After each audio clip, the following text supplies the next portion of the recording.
Anime punch, A. Anime punch, A. Anime punch, A. Anime punch, A.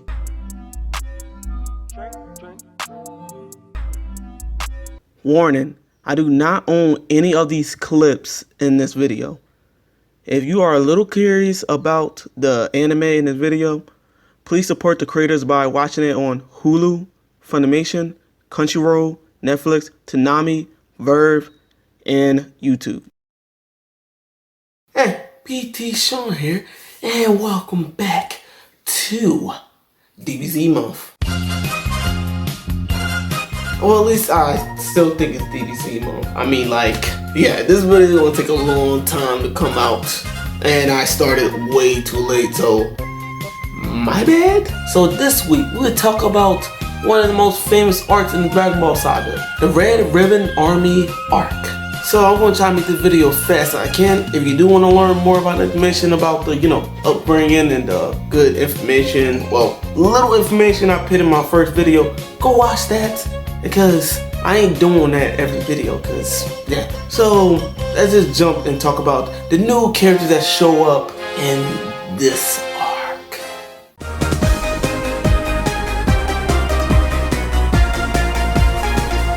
So let's start by talking about the Red Ribbon Army. They're a very well-known evil army that everybody fears. They're very powerful, and they just now started looking for the Dragon Balls for some reason. I don't know why they wasn't doing it in the past, but yeah, I don't know. Story reason. Android 8 shows up, a part of the Red Ribbon Army. Good, gentle character. Always hear so much about this character, about the original Android. I didn't know much about it, and now I know the whole character. And now he's fine. He's fine. Too bad he got introduced to one of my least favorite episodes, but yeah, I mean, like, one of the rare occasions of this show that me actually liking that character in first appearance, because he cool design and interesting character.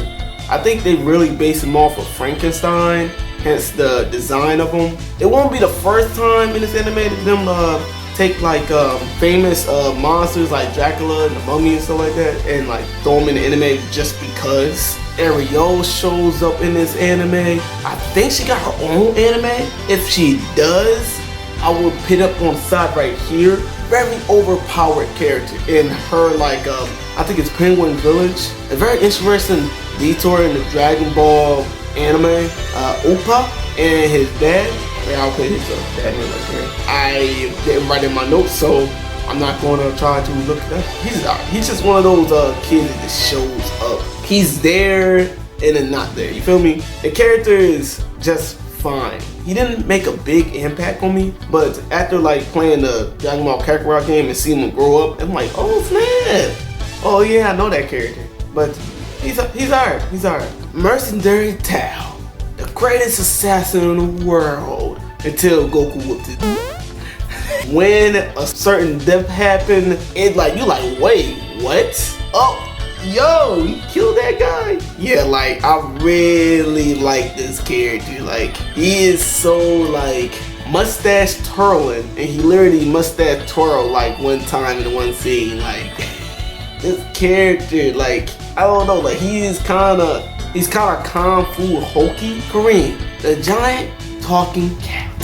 A little bit on the middle road of this character. Like, he's laid back. He doesn't have a very strong presence on the show, but when you see him, like, he's fine.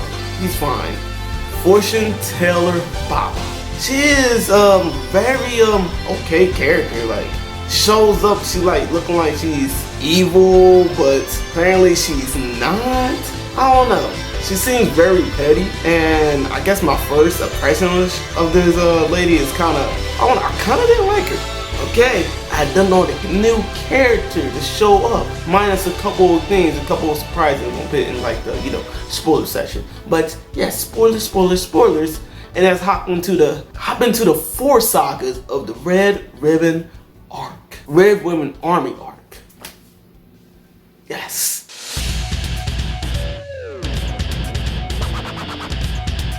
So the Red Ribbon Army saga starts out with Goku and Krillin training on their own. Goku goes out in the world to go train, and Krillin, I guess he's a stage at Kami's house. well, Master Roshi house to like train. Goku's running into all the people that he fought in the world tournament and helped him out.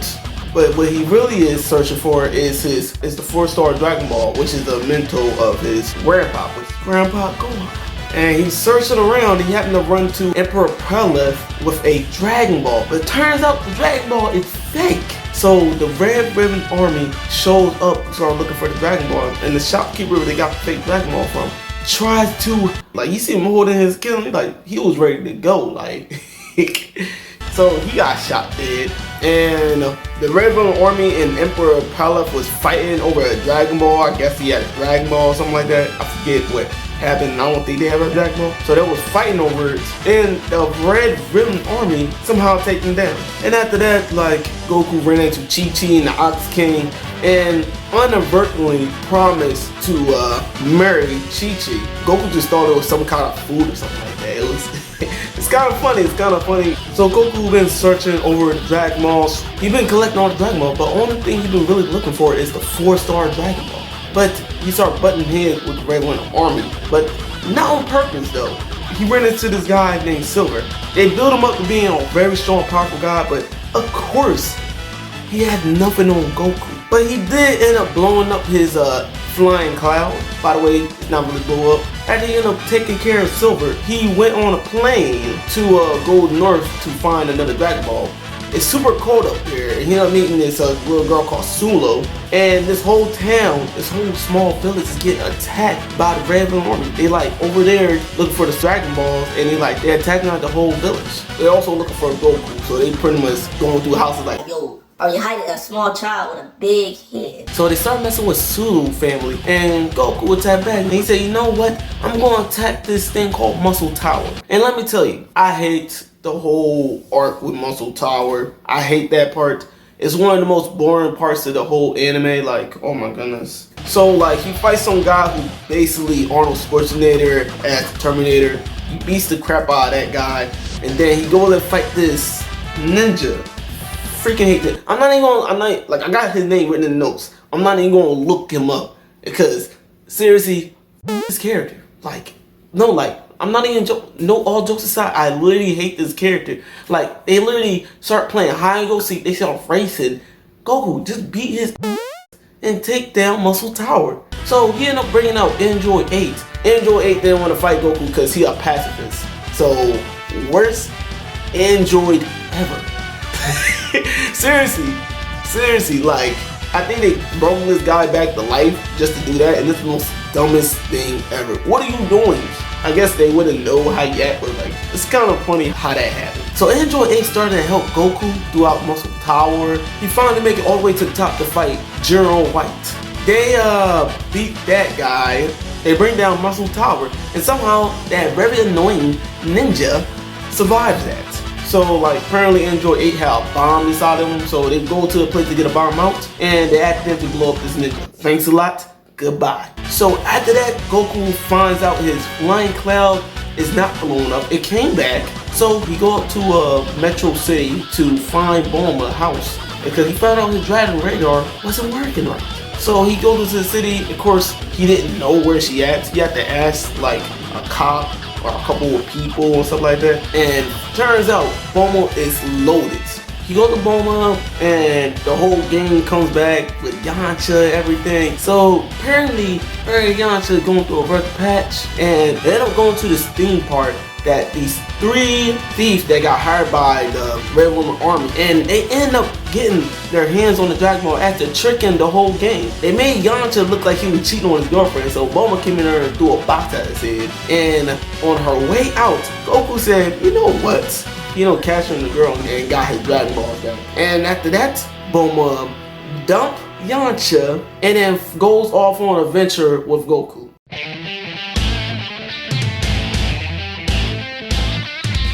The Gerald Blue Saga. So they go to an island, and these rapey guys were trying to rape Bulma. They get mad and start shooting at her. Why they always use Bulma like that? I mean, she's kind of a crappy character in the Dragon Ball, but still, what the guys? What the So Goku and Bulma finds out that it's a Dragon Ball just very deep in the sea. They go to Kami House, aka Master Roshi House, to borrow a submarine. And Krillin joins the game. So they go down to deep in the ocean to find the Dragon Balls. And guess what? What? The Red Ribbon Army is on their tail. And Krillin and Bulma realize, like, hey, you got the Red Ribbon Army on your tail? Dude, that's the most evil army in the whole world. What the freak, man? What the freak? So they find a little underwater cave. Somehow they nearly escape the big ship that'll fire down on them. So they go in down there and they find out this underwater cave is like a whole pirate booty nest. It's crazy because they got their own lights, they got their own guard robots and traps. Krillin and Bulma and Goku get separated. Krillin and Bulma finds the treasure and also found where the Dragon Ball is at. But General Blue followed them into that small pocket space of treasure.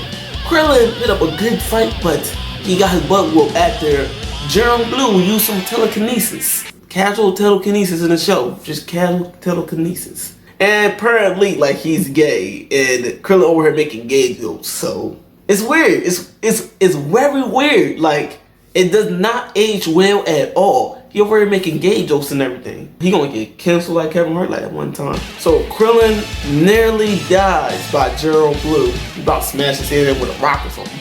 And then Goku shows up. So Goku should give him the 1-2, buckle my shoes, and then he uses telekinesis power on Goku. He about to take Goku out, but a whole mouse saved Goku's life and gave him the leeway to beat up General Blue. So the whole cave started to collapse on itself. So Goku told Bulma and Krillin to go start running out. So Goku starts searching for the Dragon Ball. He finally finds the Dragon Ball and he gets out of there. It was a very, very close call, but they finally get out of there with the Dragon Balls. And Bulma happened to hide a diamond in her panties. It's a thing that happens, so I'm just gonna look over it. Somehow General Blue survived that whole event, followed them to Master Roshi House, and used his telekinesis power to wrap him up with rope and get a bomb in the house. The whole game was saved by launch, and after that, Goku went to go chase General Blue, and they went into Penguin Village. So they have a little adventure, they meet all the characters, I'm looking over it. But at the end of that episode, General Blue went to go threaten the whole family, and he paralyzed Goku so he couldn't move at all. So Ariel saved the day by whooping General Blue, and Goku heads back to the game after all the noise, and that's the end of General Blue Saga.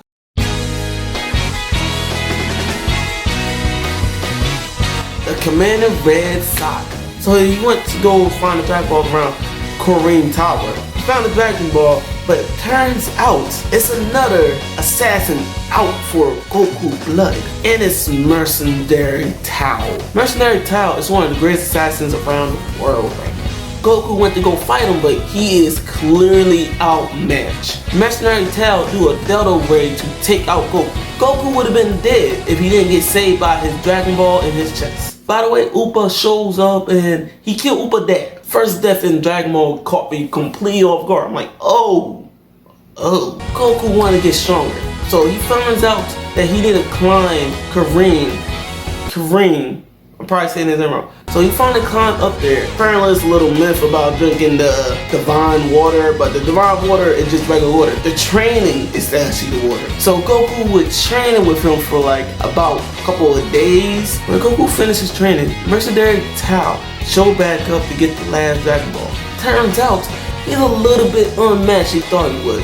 Goku wiped the windows with this boy. Like, he takes him out. And he tried to take him out with a bomb, and then Goku kicked the bomb right back in his face, and he's out. He got blown out. Goku vows to wish Oppo dad back to life with the Dragon Balls, so he went to go get the last Dragon Ball. Just happened to be in the Red Ribbon Army care. So he goes all the way over there and takes on the whole Red Ribbon Army single-handedly. Goku friends find out about it and then try to go help him. So Goku takes on the whole army. He had a little trouble with the mech, but he takes them all out. He got the whole Red Ribbon Army packing.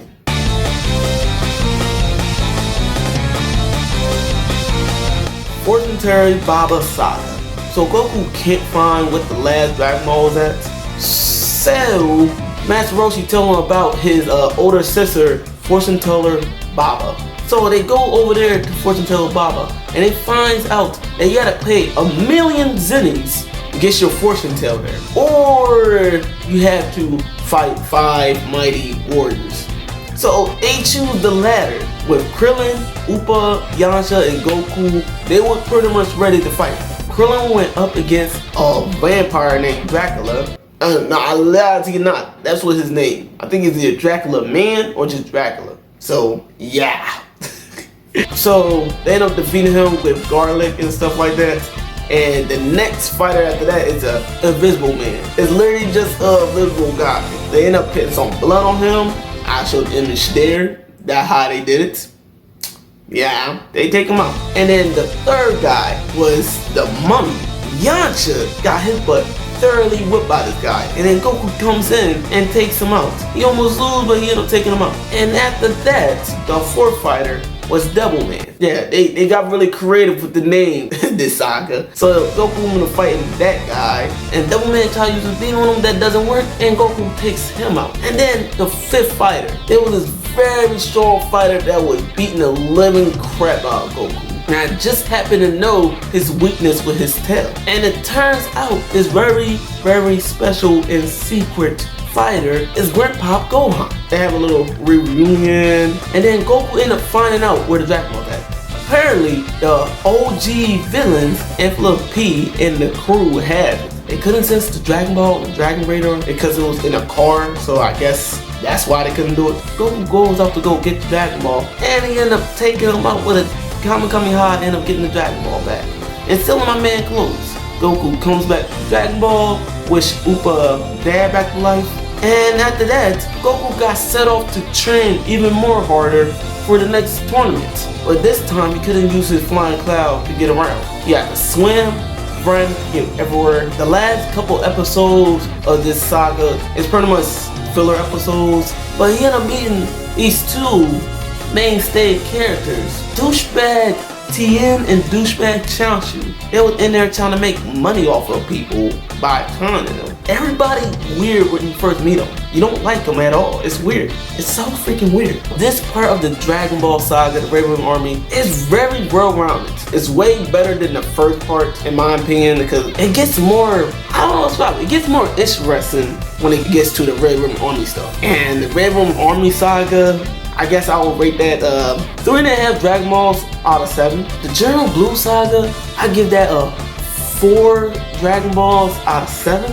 The Commander Red Saga, I give that 4.5 Dragon Balls out of 7. And the Fortune Teller Baba Saga, I give this 5 Dragon Balls out of 7. And this whole arc, I have to say, it's definitely 5 Dragon Balls out of 7. It's pretty good. It's actually a very good, solid, and once you like slave over the first part of the anime, you're hooked.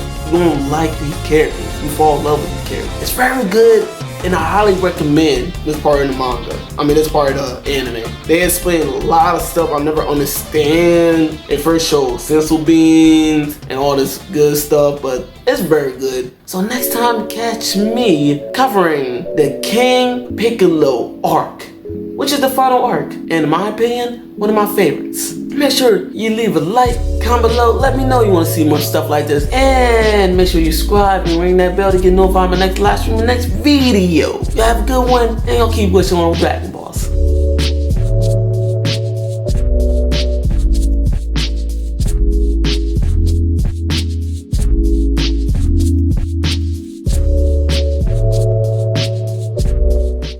Enemy punch, A. Enemy punch, A. Enemy punch, A. Enemy punch, A. Enemy punch, A. Enemy punch, A. Enemy punch, A. Enemy punch, A.